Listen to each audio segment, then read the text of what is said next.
السلام عليكم ورحمة الله وبركاته. إن شاء الله يوم 1/4 ماتش الأهلي والهلال السوداني. إن شاء الله أهلي والصداع السوداني.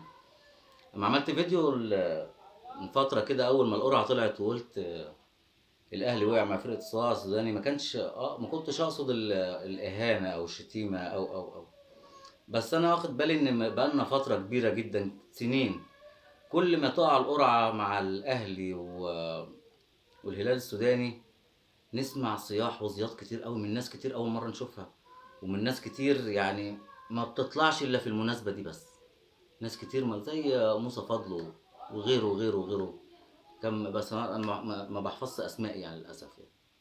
الناس دي بتستنى ماتش الاهلي والهلال السوداني وتطلع بقى شتيمه وقله ادب واهانه ورشاوي، يا مدلل الكاف يا مدلل الكاف يا زيطه زيطه زيطه زيطه زيطه زيطه زيطه.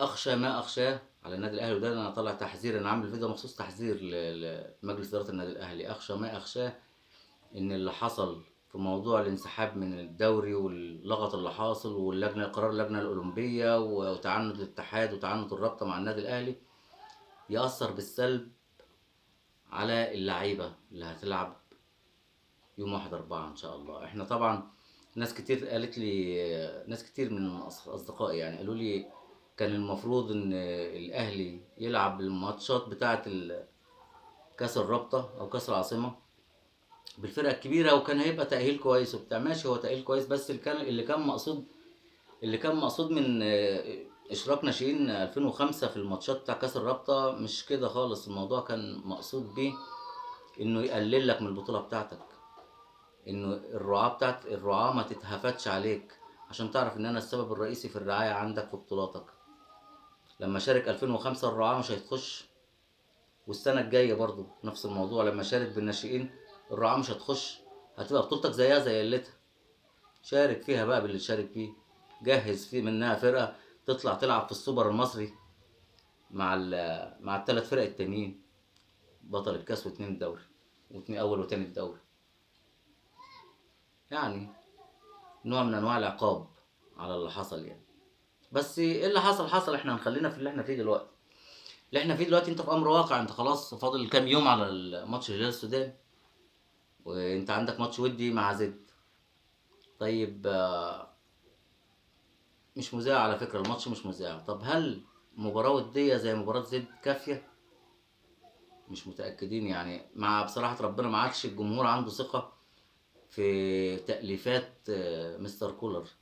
تأليف مستر كولر ما شاء الله شاري أجندة جديدة وبيقعد يألف فيها مسلسلات، كل ماتش بيألف فيها يألف فيها يألف فيها لغاية اما الدفتر خلاص قرب يتملي، وجمهور الأهلي قرب رصيد كولر عندها يخلص.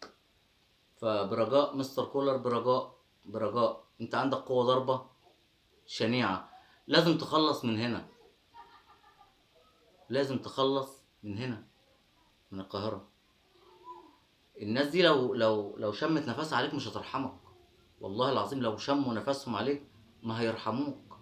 وهتاخد زيطة زي اخواننا اللي عندنا احنا هنا لما بيكسبوا، هتنك تاخد زيطة سنين. ده كانت لسه فضل موسى فضل ولا فضل موسى ده وان طالع بيقول لك كسبناك في 2007 3-0، لكن كان عندك جمهور وكان عندي جمهور.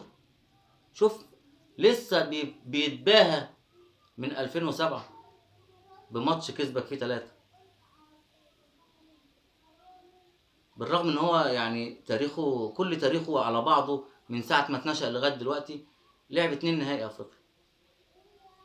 2 نهائي افريقيا، هو ده تاريخه. عالزيطة اللي هو عاملها دي والتنطيط اللي هو عامله ده هو ده تاريخه.